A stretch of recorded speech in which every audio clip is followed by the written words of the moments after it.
ఈ రోజు సింహాలాగా మేము వచ్చాం. పంజాబ్ చెప్తున్నాం, ఎదుర్కోవడానికి సిద్ధపోయింది. అభినయ్ దర్శన్ అనే నేను క్రైస్తవులు రెచ్చగొట్టడానికే వచ్చా.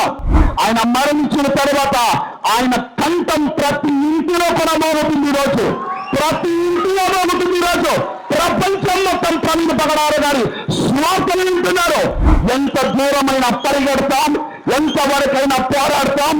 కంఠంలో ప్రాణమున్నంత వరకు క్రైస్తవుల కంఠముగా నిలబడతాం. కష్టపడి పర్మిషన్ తీసుకుని రిజిస్ట్రేషన్ చేసుకుని కట్టుకున్న సంఘాన్ని కూడా జేసీబీలు తెచ్చి కూలగొడుతున్నారు. అదే హైందవుల విషయానికి వస్తే,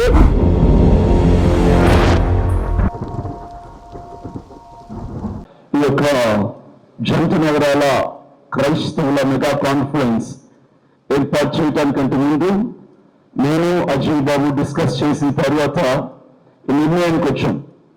సిఎన్డిఎఫ్ అండ్ సిపిఎఫ్ ఈ రెండు సంస్థలు కలిసి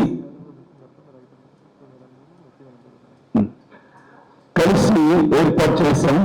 చాలా బాధ కలిగించేటువంటి విషయం ఏంటంటే, ఈరోజు సిపిఎఫ్ ఫౌండర్ అయినటువంటి అభినయ్ దర్శన్ ఇక్కడ ఉన్నాడు, కానీ నా తోటి సహోదరుడైనటువంటి సిఎన్డిఎఫ్ ఫౌండర్ అయినటువంటి అజయ్ బాబుని రాకుండా భయంతో ఆపేస్తున్నారు. కేవలం భయంతో ఆపేశారు. ఎంతకాలం ఆపుతారు, ఎన్నాళ్ళు ఆపుతారో, ఆ గొంతుకని ఎన్నాళ్ళు అణిచి పెడతారని నేను ప్రశ్నిస్తున్నా.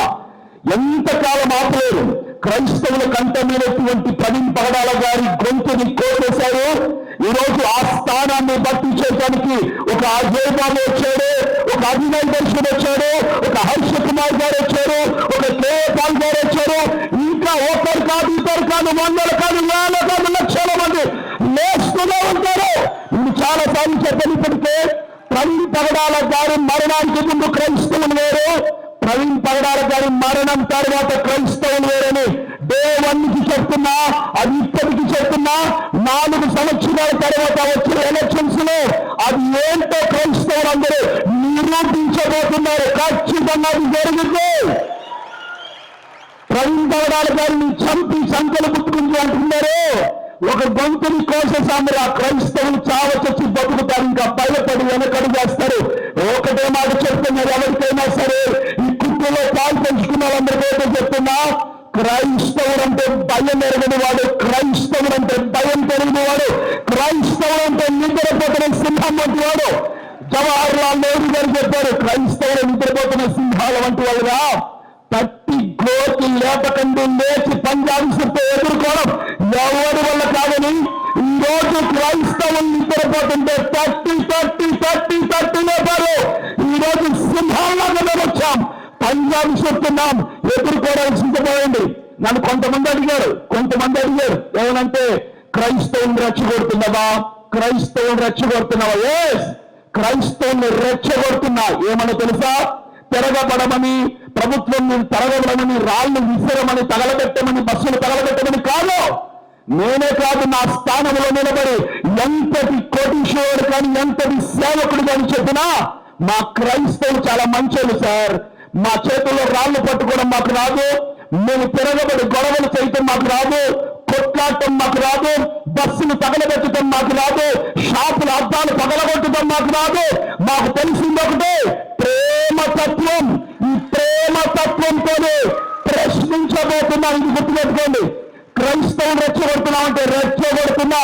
మరలా చెప్తున్నా, అభినయ్ దర్శన్ అనే నేను క్రైస్తవులు రెచ్చగొట్టడానికే వచ్చా. నేను 37 సంవత్సరాల వయసు నాది. 37 సంవత్సరాలుగా నేను ఎప్పుడు కూడా అన్యాయాన్ని ప్రశ్నించడానికి ముందుకు రాలా. కారణం ఏంటో తెలుసా? మనకెందుకులే రాజకీయ నాయకులు ఉన్నారు, మనకెందుకులే పెద్దలు ఉన్నారు, మనకెందుకులే పోట్లాడే వాళ్ళు ఉన్నారు, మనకు అవసరమేముంది, పెద్దలు తీసుకుంటారు అనుకున్నా. ఎప్పుడైతే ప్రవీణ్ పగడాల గారు హత్యకు గురయ్యారో ఆ రోజు నిర్ణయించుకున్న అభినయ్ దర్శన్ అనే నేను చచ్చిపోయే వరకు బతికితే ప్రవీణ్ పగడాల గారి లాగా బతకాలి, ప్రజల గుండెల్లో బతకాలని నిర్ణయించుకున్న నేను.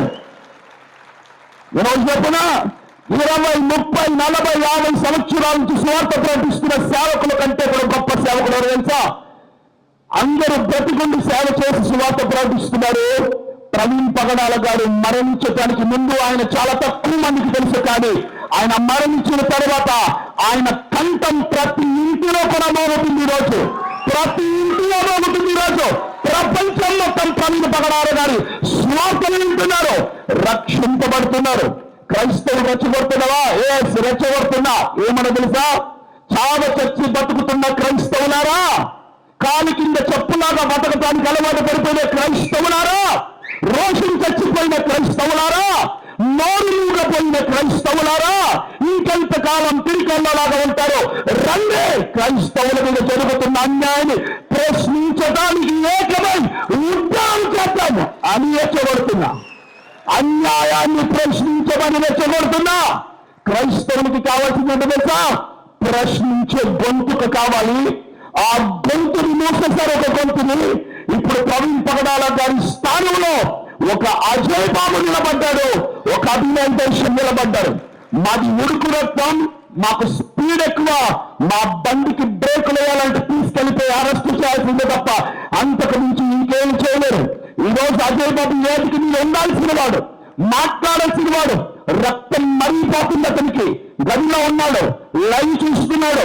రాలేకపోయానే, చాలా ఖర్చు పెట్టాం, చాలా కసితో ఆశయాలతో ఎన్నో మీతో పంచుకోవాలని ఏర్పాటు చేసిన మీటింగ్కి ఇద్దరిగా పోదామనుకున్నాం, ఇద్దరిగా ప్రయాణిద్దాం అనుకున్నాం, ఇద్దరం కలిసి ప్రజల్లోకి వెళ్దాం అనుకుంటే ఒకరిని పక్కన పెట్టి ఒకరిని మాత్రం వేదిక మీద నిలబెట్టారు.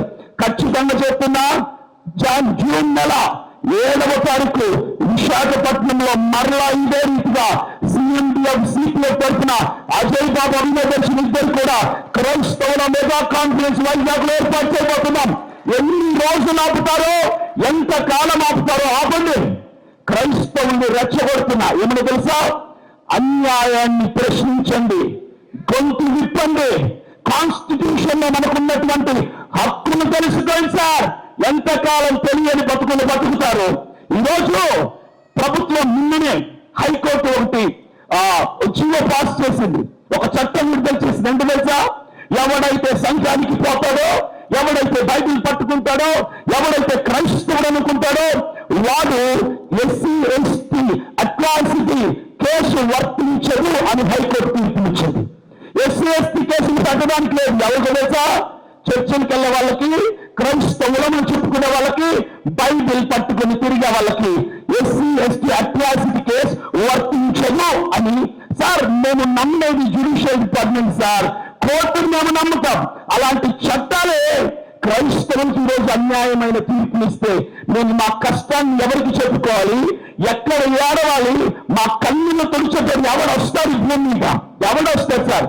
ఖచ్చితంగా గుర్తు పెట్టుకుని, రాసి పెట్టుకుని పోతే చెప్తున్నా, ఖచ్చితంగా సుప్రీంకోర్టులో దానికి వ్యతిరేకంగా నేను పిటిషన్ వేయబోతున్నాను. క్రైస్తవుడికి ఎస్సీ ఎస్టీకి సంబంధం లేదు సార్. నేను పుట్టినప్పుడు నాకు పాటు కులం వచ్చింది, నేనేం చేయాలి? నా కులాన్ని నేను నిర్ణయించుకోలేను, నా కులాన్ని నేను రాసుకుని నా వెంట తెచ్చుకోలేను. నా కులం నేను నిర్ణయించుకునేది కాదు, అది నా పుట్టుకలో నా జన్మతో వచ్చేది. కానీ మతం మనసుకు సంబంధించింది, మనస్సాక్షికి సంబంధించింది, ఆత్మకు సంబంధించింది. నాకు నచ్చిన దేవుని నాకు కోరుకుంటాను నేను, అది నాకు రాజ్యాంగం కల్పించిన హక్కు. ఇది ఒక్క అభినవ్ దర్శన్, ఒక అజయ్ బాబు మాట్లాడితే కాదు, ఇక్కడ కూర్చున్న ప్రతి ఒక్క నోరు మాట్లాడగలిగితే అప్పుడు క్రైస్తవుల ధన్యంతో అర్థమవుతుంది అందరికీ కూడా. ఆర్టికల్ 25 కాన్స్టిట్యూషన్ ఏం చెప్పింది? రాజ్యాంగం ఆర్టికల్ 25 మత స్వేచ్ఛ, freedom to choose any god, to praise, to worship.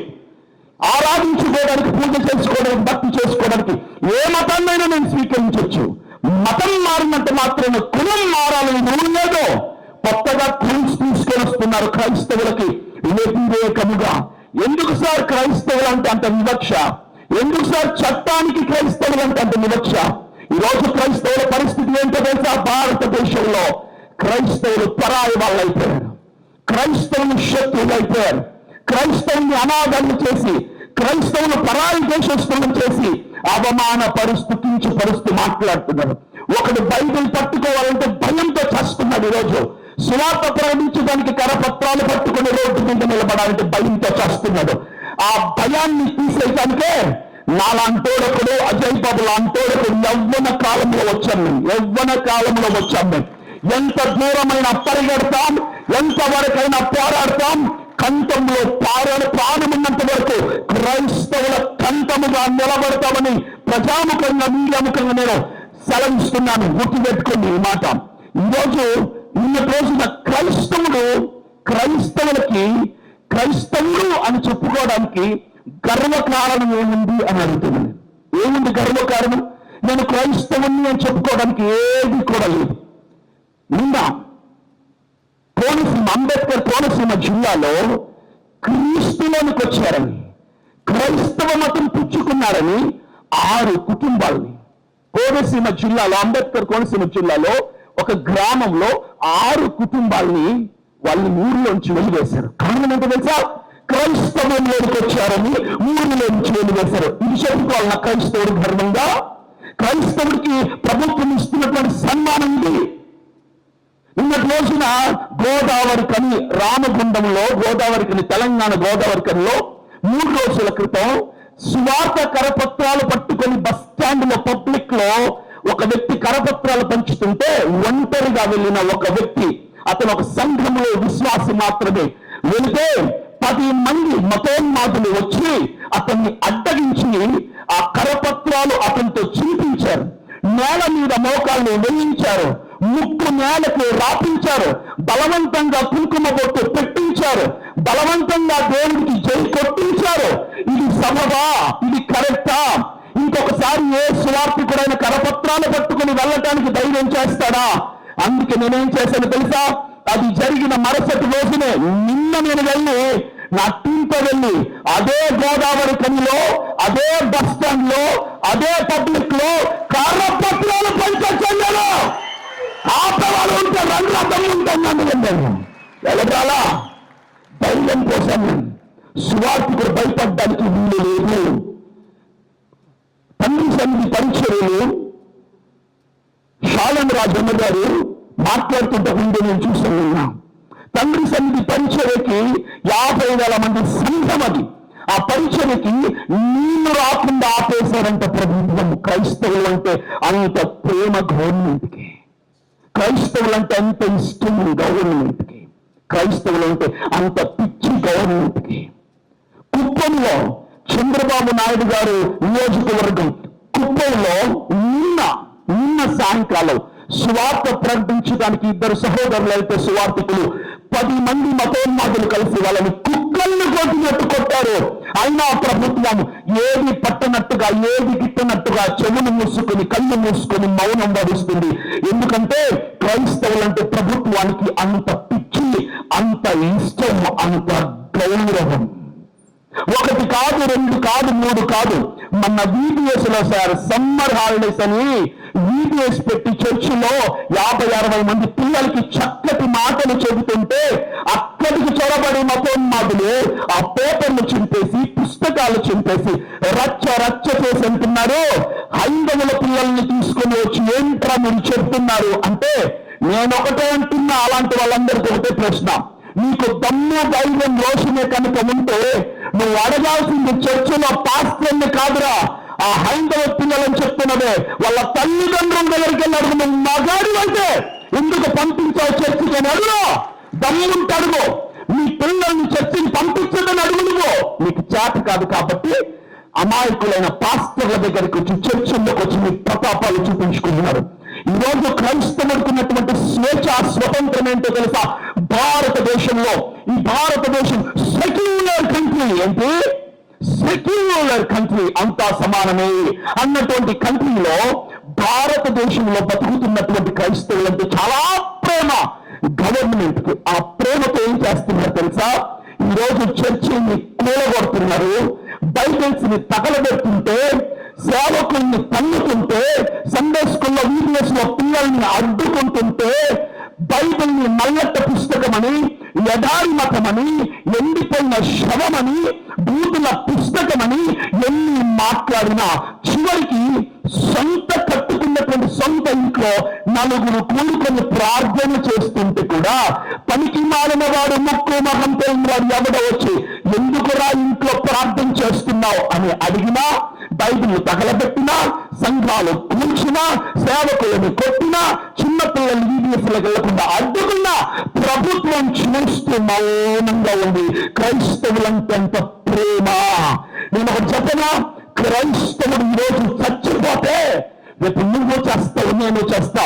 చచ్చిపోతే పాపెట్టడానికి సమాధుల్లో కొన్ని చోట్ల క్రైస్తవులకి సమాధులు గొంతు చెంపుకొని అరుస్తున్నారు, కేకలు ఆక్రందనాలు చేస్తుంటే తీసుకెళ్లిపోయి ఏట్లో పడేస్తున్నారు సార్, శవాల్ని ఏట్లో పడేస్తున్నారు. అయినా ప్రభుత్వానికి ఏమీ గిట్టదు, ఏమీ తోచదు. కష్టపడి పర్మిషన్లు తీసుకుని రిజిస్ట్రేషన్ చేసుకుని కట్టుకున్న సంఘాన్ని కూడా జేసీబీలు తెచ్చి కొనగొడుతున్నారు. అదే హైందవుల విషయానికి వస్తే, నది రోడ్డు మీద ట్రాఫిక్లలో కూడా, సిగ్నల్ పాయింట్స్ లో కూడా, మేజర్ ట్రాఫిక్ ఉన్నటువంటి రోడ్స్ మీద కూడా దేవాలయాలు కడుతుంటే గవర్నమెంట్ వచ్చి వాళ్ళకి సహకరిస్తుంది. ఎందుకంటే క్రైస్తవులు అంత ప్రేమ ప్రభుత్వానికి, క్రైస్తవులు అంత ప్రేమ. మీకు విషయం చెప్పినా, క్రైస్తవుల పక్షాన మాట్లాడటానికి ఒక నాయకుడు లేడు. క్రైస్తవులకు అన్యాయం జరిగితే గొంతు విప్పటానికి ఒక ఎమ్మెల్యే లేడు. క్రైస్తవుల పక్షాన న్యాయం కోసం నిలబడటానికి ఒక అధికార ప్రభుత్వం లేదు. క్రైస్తవుడికి దిక్కవడం లేదు, క్రైస్తవుడికి నాదుడవడు లేదు. మనల్ని మనమే ప్రొటెక్ట్ చేసుకోవాలన్నటువంటి సంకల్పం నుంచి పుట్టిందే ఒక సిఎండిఎఫ్ అయినా, ఒక సిపిఎఫ్ అయినా. ఈ ప్రజాముఖంగా, మీడియా ముఖంగా మీ అందరికీ నేను ఒకటే చెప్తున్నా, క్రైస్తవులందరికీ గుండె ధైర్యం అవ్వటానికి అజయ్ బాబు అభినయ దర్శనం నిర్ణయించుకున్నాం, సంకల్పించుకున్నాం, నిలబడి పోరాడటానికి సిద్ధపడుతున్నాం. ఈ ఉద్యమం ఇంతటితో ఆగదు.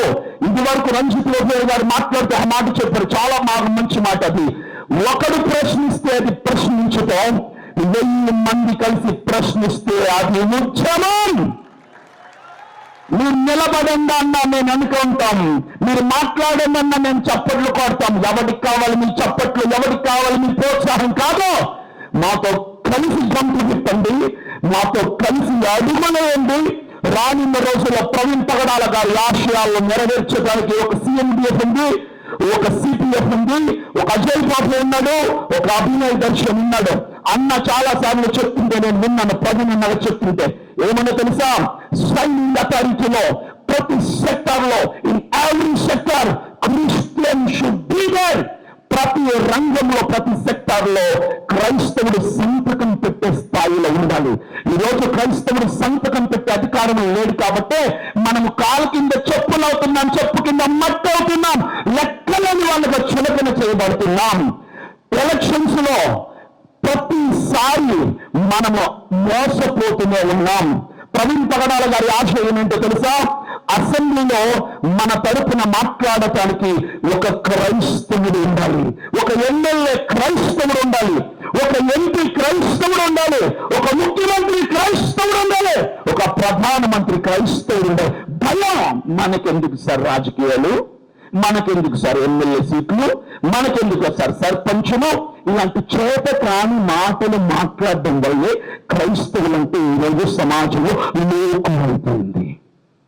అట్లీస్ట్ ఈ రోజైనా ప్రవీణ్ పగడాల గారి మరణం తర్వాత అయినా నువ్వు గొంతు విప్పి అడుగు ముందుకి, గుండె నిండా ధైర్యం నింపు ప్రశ్నించటానికి లేవగలిగితేనే క్రైస్తవుడి విలువ ఏంటో సమాజానికి, ప్రభుత్వానికి అర్థమవుతుంది. సార్ ప్రభుత్వాన్ని నేను ఒకటే అడుగుతున్నాను, మీకు మేము ఓట్లేస్తే కాదా సార్ మీరు గెలిచింది? క్రైస్తవులారా మీ ఓట్లు మా పొద్దు అని మీరు ఎప్పుడు అనలేదే సార్. మిమ్మల్ని గెలిపించుకున్నాం సార్ మేము. పవన్ కళ్యాణ్ గారు లడ్డూకైతే అయిందని తిరుపతిలో నానా గొడవ గందరగోళం చేశారు. మంచిదే, సంతోషమే, కాదనట్లా. ఆవు చచ్చిపోతే గందరగోళం చేశారు. ఆయన సనాతనీస్ట్ అని, ఆయన హిందూ అని చెప్పారు. మంచిదే, సంతోషమే, తప్పేమి కాదు. ఈరోజు ఒక సేవకుడు, ప్రజలకు కంటముగా ఉన్నటువంటి ఒక క్రైస్తవులకు అండగా ఉన్న సేవకుడు చంపబడితే కనీసం సంఘీభావం కూడా తెలపలేనటువంటి నాయకుడైనా క్రైస్తవుల ఓట్లు మీకు పడలేదా సార్? మీకు నెక్స్ట్ టైం పడతాయనుకుంటున్నారా? ఈరోజు ఆయన నియోజకవర్గంలోనే, పిఠాపురం నియోజకవర్గంలో దళితుల పైన కూడా వివక్ష, క్రైస్తవుల పైన వివక్ష, దళితుల పైన వివక్ష. అదే పిఠాపురం నియోజకవర్గం, పవన్ కళ్యాణ్ గారి నియోజకవర్గంలో దళితులకి అమ్మటానికి లేకుండా, కొనటానికి లేకుండా, కనీసం టిఫిన్ ఇడ్లీ కూడా అమ్మలేదు సార్. ఊరవతలకి గంటేస్తే గొంతులు చింపుకొని అరిస్తే న్యాయం చేయమని ఆ నియోజకవర్గపు ఎమ్మెల్యేటువంటి పవన్ కళ్యాణ్ గారు ఒక్క మాట కూడా మాట్లాడలేదు. కనీసం స్పందన కూడా ఆయన తెలపలేదు. ఇలా ఉన్నాయి ప్రభుత్వాలన్నీ కూడా. క్రైస్తవులారా ఏకమవుదాము, క్రైస్తవ సంఘాలన్నీ ఒకటవుదాము, మనలో మనకున్నటువంటి విభేదాలన్నీ తీసేద్దాము. అధికార పక్షములో ఉన్నటువంటి నాయకులందరి యొక్క మన బలహీనత బాగా తెలుసుకున్నారు. ఈరోజు క్రైస్తవుల ప్రాబ్లం, డ్రాబ్యాక్, డిసడ్వాంటేజ్ ఏంటో తెలుసా? హైందవ సహోదరులందరూ ఐక్యత కలిగి ఉంటారు, యునైటెడ్ గా ఉంటారు. ముస్లిం సహోదరులు యునైటెడ్ గా ఉంటారు. క్రైస్తవుల విషయానికి వస్తే మీ దొంగర ఎప్పుడు వస్తారు మీకు యూనిటీ అంటారు. క్రైస్తవుల్లో యూనిటీ లేదు కాబట్టే రాజకీయ నాయకులు క్రైస్తవులతో ఫుట్బాల్ ఆట ఆడుకుంటున్నారు. క్రైస్తవుల దగ్గరికి వచ్చి ఓట్ల విషయానికి వచ్చినప్పుడు క్రైస్తవుల్ని కులాల పేరుతో రకరకాలుగా విడగొట్టి ఒక్క బలాన్ని ముక్కలు చేసి బలహీనులుగా చేస్తున్నారు. క్రైస్తవులంతా కూడా కులాన్ని పక్కన పెట్టి క్రీస్తు రక్తంలో కడగబడినటువంటి ఒకే కుటుంబం అన్నటువంటి నినాదాన్ని పట్టుకొని కనుక నిలబడగలిగితే ప్రవీణ్ పగడాల గారి ఆశయాలను నెరవేర్చగలుగుతాం. ఖచ్చితంగా రానున్న ఎలక్షన్స్ లో మనం గెలుస్తాం. ఖచ్చితంగా అసెంబ్లీలో నిలబడగలుగుతాం, పార్లమెంట్ లో నిలబడగలుగుతాం. ఐక్యత కావాలి. We are divided by states and districts and denominations, but we are all united by the precious blood of Jesus Christ of Nazareth. మనం కులాల పరంగా, రాష్ట్రాల పరంగా, ప్రాంతాల పరంగా, డినామినేషన్ల పరంగా, బోధ పరంగా, సిద్ధాంతాల పరంగా వేరే ఉండొచ్చు, కానీ క్రీస్తు రక్తములో కడగబడినటువంటి ఒకే కుటుంబం క్రైస్తవులంటే. ఈ ఐక్యతను కనుక మనము చూపించగలిగితే ఖచ్చితంగా ప్రభుత్వమే మన ముందు తలదించుకుంటుంది. మరలా చెప్తున్నాను, ఎవ్వరికి హాని చెయ్యమని నేను రెచ్చగొట్టడం లేదు. న్యాయం కోసం నిలబడదాం అని రెచ్చగొడుతున్నాం. ఎలక్షన్స్ లో మనం నిలబడదాం అని రెచ్చగొడుతున్నా. ఎమ్మెల్యేగా నిలబడదాం, కంటెస్ట్ చేద్దాం అని రెచ్చగొడుతున్నా. న్యాయ పోరాటం చేద్దామని రెచ్చగొడుతున్నా. స్వార్థికులు భయపడుతున్నారు సువార్తలకు వెళ్ళటానికి. అలాంటి వాళ్ళకి ధైర్యం ఇచ్చి మీ వెనక మేము ఉన్నామన్నా అని చెప్పి రెచ్చగొడుతున్నా. ఇలా క్రైస్తవులు కనుక ఉండగలిగితే ప్రవీణ్ పగడాల గారి ఆశయాలు నెరవేర్చబడతాయి. ఈ రోజు అజయ్ బాబు గారిని కూడా ఆపటానికి శతవిధాలుగా ప్రయత్నం చేస్తున్నారు. మరలా చెప్తున్నా, అజయ్ బాబు ఆపితే ఆగిపోయేటోడు కాదు. అజయ్ బాబు ఒక మిజైల్ వంటి వాడు, దేవుని చేతిలో ఆయుధం వంటి వాడు, బాణం చేతిలో అంగు వంటి వాడు. ఆయన ఆపటం ఎవ్వరి వల్ల కాదు.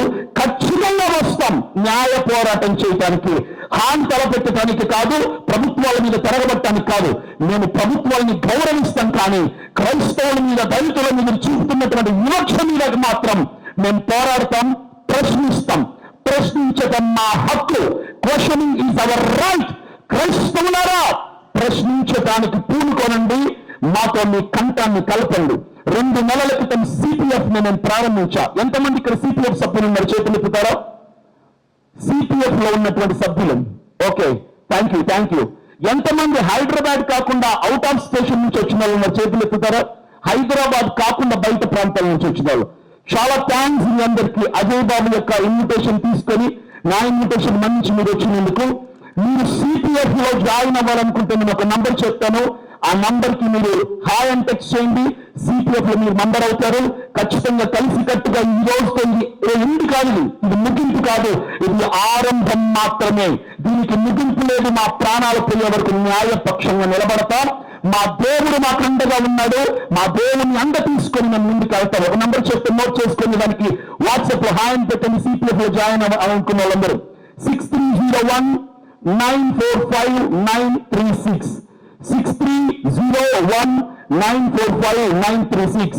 ఒక అజయ్ బాబు, ఒక అభినయ్ దర్శన్, మాలాంటి యవ్వనస్తుల్ని మీరు నిలబెట్టుకోవాలి, మీరు కాపాడుకోవాలి, మీరు ప్రొటెక్ట్ చేసుకోవాలి. అన్నిటికీ నుంచి మీ ప్రార్థన సహకారం మాకు కావాలి. నిజంగా హర్ష కుమార్ అన్నని చూస్తే నాకు చాలా ధైర్యం వచ్చింది. ప్రవీణ్ పగడాల గారు పోస్ట్ మార్టం కంటే ముందు రోజు నుంచి ఆయన నిలబడ్డారు. ఆయన పోరాడుతూనే ఉన్నారు, నిర్విరామముగా పోరాడుతున్నారు. ఆయన శక్తిని నుంచి పోరాడుతున్నారు. అలాగే స్టీవెన్స్ అన్న గారు మాతో ఉన్నారు. మాకు ఆయన ఆన్ స్క్రీన్ రాకపోయినా మాకు బ్యాక్ ఎండ్ ఆయన ఉండి మమ్మల్ని మోటివేట్ చేస్తున్నాడు, మాటల పరంగా మమ్మకు సహకరిస్తున్నాడు, మాకు బలాన్ని ఇస్తున్నాడు. అలాగే అడ్వకేట్ ప్రశాంత్ గారికి కూడా నా హృదయపూర్వకంగా నేను ధన్యవాదాలు చెల్లిస్తున్నాను. అజయ్ బాబు గారిని బయటకు తీసుకొచ్చిన ఆయనే. మా CMDF కానీ CPF కానీ ఆయన వెనకుంటాడు. లీగల్ గా మేము ఏం చేయాలన్నా ఆయన అడ్వైజ్ లో మేము ముందుకెళ్తాం. ఖచ్చితంగా ఆయన సజెషన్ మేము తీసుకుంటాం. సో కూడి వచ్చిన మీ అందరికీ మరొకసారి క్రీస్తు శ్రేష్టమైన నామమున నా హృదయపూర్వక ధన్యవాదాలు. వేదికను అలంకరించినటువంటి నా తోటి దైవజనులందరికీ నా హృదయపూర్వక వందనాలు చెల్లిస్తూ ఈ యొక్క సమయాన్ని నేను అధ్యక్షుల గారికి అప్పచెప్తున్నాను. Thank you. God bless you. Thank you అన్న, చాలా అద్భుతమైన ప్రసంగం అన్న. అజయ్ బాబు అన్న లేని ప్రసంగాన్ని కూడా మా అందరికీ కూడా కళ్ళగడ్డ చూపించినావు. నువ్వు ఏదైతే ఇబ్బంది పడ్డావో, ఏ సమస్యల కోసం అయితే పోరాడినావో, ఏ సమస్యల కోసం అయితే నిరంతరం ఫైట్ చేస్తున్నావో, ఏ క్రైస్తవ సమాజం కోసం అయితే నీ గొంతు విప్పినావో, నిజంగా ఇక్కడ కళ్ళ ముందు అందరికీ సత్యం మీరు అర్థమైపోయిందన్నా. మీకు మరొకసారి కూడా ధన్యవాదాలన్నా. ప్రైజ్ లాడ్ మీకు. ఎందుకోసమంటే వాళ్ళు పడ్డ శ్రమ మామూలు శ్రమ కాదు. ఫైనల్ గా చెప్పడానికి దగ్గర ఇంకో 5 నిమిషాల్లో మనం క్లోజ్ చేస్తాం. ఓన్లీ 5 నిమిషాల్లో క్లోజ్ చేస్తాం. దాంతో మాట్లాడడానికి ఫైనల్ గా ఇంకా మన అజయ్ బాబు అన్న కూడా లైన్ లో ఉన్నారు. అజయ్ బాబు అన్న పేరు కూడా మనం మాట్లాడిచేయండి. ఫైనల్ గా ఉన్న మాట్లాడితే క్లోజ్ అయిపోతే అంతకు ముందు మాట్లాడడానికి గార్జియో మిషన్ అన్న మల్లికార్జున ఒక 2 నిమిషాలు మాట్లాడిన తర్వాత CMDF ఫౌండర్ ఇప్పుడు తెలంగాణ రాష్ట్ర అధ్యక్షులు ఎవరైతే ఉన్నారో అజయ్ బాబు అన్న ప్రియ శిష్యుడు, ఆయన కూడా మాట్లాడిన తర్వాత అజయ్ బాబు అన్న మాట్లాడతారు. అలా ప్లీజ్. ప్రైజ్లో సమస్త మహిళా ఘనత ప్రభావాలు యేసయ్యకే చెందునుగాక. వేదిక మీద ఉన్న పెద్దలందరూ కూడా నా హృదయపూర్వకమైన వందనాలు. ముఖ్యంగా అజయ్ బాబు అన్న గారికి, అభినవ్ దర్శన్ గారికి, స్టీవెన్ సన్న గారికి నా హృదయపూర్వకమైన ప్రత్యేకమైన వందనాలు. నేను రెవరెండ్ని కాదు, బిషప్ని కాదు, డాక్టర్ని కాదు, పాస్టర్ని కాదు, జస్ట్ ఒక చిన్న సువార్థికుడిని. నేను ఒక సువార్థికుడిగా ఇక్కడికి ఎందుకు వచ్చానంటే, నేను ఇంటికి నెలకొకసారి ప్రతిరోజు సాయంత్రం ఎక్కడ 6 గంటలైతే అక్కడ కుటుంబంలో పెట్టుకుంటాను సువార్త చేస్తూ. ఇప్పటివరకు భారతదేశంలో ఉండే ప్రతి రాష్ట్రము, ప్రతి కేంద్రపాలికను వెళ్ళొచ్చాను. ప్రకాశం జిల్లా మొత్తం పూర్తి చేసి నెల్లూరు జిల్లాలో 10 మండలాలు పూర్తి చేశాను. 2350 గ్రామాలు పూర్తయిపోయినాయి. నా నోటితోటి 1,30,35,000 మంది దేశం ప్రభు దేవుడని చెప్పాను. అయితే మనకి ఎలాంటి నాయకులు కావాలి అంటే, ఈ మధ్య రీసెంట్ గా కాశ్మీర్ లో 26 మందిని మన భారతీయుల్ని పట్టున పెట్టుకున్నారు ఉగ్రవాదులు. ఒక 4 కోసం దేశం మొత్తం వెంపర్లాడుతుంది ఉగ్రవాదులుగా ప్రకటించి. మరి 100 మందిని మణిపూర్ లో బట్టలు ఇచ్చి రోడ్ల మీద పెట్టి చంపేశారు. వాళ్ళని కూడా ఉగ్రవాదులుగా ప్రకటించి చంపాలని డిమాండ్ చేస్తున్నాను. అలాంటి నాయకులు కావాలి. ఈ ఫరో లాంటి ప్రభుత్వాన్ని ప్రశ్నించే మోసే లాంటి నాయకులు కావాలి. ఈ మోడీ ప్రభుత్వాన్ని ప్రశ్నించే మోసే లాంటి నాయకులు కావాలి. కానీ అలాంటి నాయకులు ఒక్క అడుగు ముందుకొస్తే మన క్రైస్తవులకు 10 అడుగులకు లాగుతారండి. చెప్పుకోవడానికి సిగ్గు చేయదు. క్రైస్తవులారా, దయచేసి మీరంతా గ్రహించాలి. మనకందరినీ కూడా సుప్రీంకోర్టులో ఒక మత మార్పిడి కేసు ఉంది, రిలీజ్ చేసి కన్వర్షన్ కేసు. దాని గురించే నేను అప్డేట్ చేస్తా ఉంటాను. నేను ఎప్పుడైనా అప్డేట్ చేస్తుంటాను 2022 నుంచి. ఫైనల్ గా రేపు 13వ తేదీకి వాయిదా వేశారు. దీంట్లో ట్విస్ట్ ఏంటంటే, ఆ 13వ తేదీనే ప్రధాన న్యాయమూర్తి గారు పదవి విరమణ చేస్తున్నారు. ఏం జరిగిద్దో తెలియదు, ఏం జరగబోతుందో తెలియదు. కళ్ళు మూసుకొని చప్పట్లు ఓటుకుంటూ ఉంటుంది కాదు, కనీసం ఉపవాసం నుండి ప్రార్థన చేయండి. ఇలాంటి నాయకులకి మీరంతా సపోర్ట్ చేయండి. రేపటి రోజున ప్రవీణ్ పగడాల గారికి జరిగింది, మనకు కూడా జరగవచ్చు. ఈ దేశంలో చాలా మంది పాస్టర్లు చనిపోయారు, కానీ ప్రవీణ్ పగడాల గారు చనిపోయిన ప్రాంతంలో పోలీసులు ఇంకొక సీసీ కెమెరా పెట్టారు, ఇంకొక సీసీ కెమెరా పెట్టారు. అంత గొప్ప దైవజనులు మనం కోల్పోయాం. అలాంటి దైవజనులు అనేక మంది లేవాలి, అనేక మంది నాయకులు లేవాలి. దయచేసి మీరంతా కూడా ప్రార్థించండి. నేను దేశమంతా తిరిగాను. ఉత్తరప్రదేశ్ లో ఒకేసారి 100 మంది దేశమైన పాస్టర్లు బయటకు వచ్చారండి. నాకు తెలిసిన వాళ్ళు ఉన్నారు. తీహార్ జైల్లో అధికారులు రహస్య క్రైస్తవుడు. రేప్ చేసిన వాడికి బెయిల్ వస్తుంది, మర్డర్ చేసిన వాడికి బెయిల్ వస్తుంది, సువార్త పత్రిక పంచులకు బెయిల్ రావట్లేదు. ఇలాంటి ప్రభుత్వాలు నశించాలి. మోడీ లాంటి మన మోసే లాంటి నాయకులు లేవాలి. ఇంతకుముందు నేను ఏం చెప్పలేను. దయచేసి మీరంతా కూడా సుప్రీంకోర్టులో జరగబోయే కేసును బట్టి మీరంతా ప్రార్థించండి. Thank you. Praise the lord.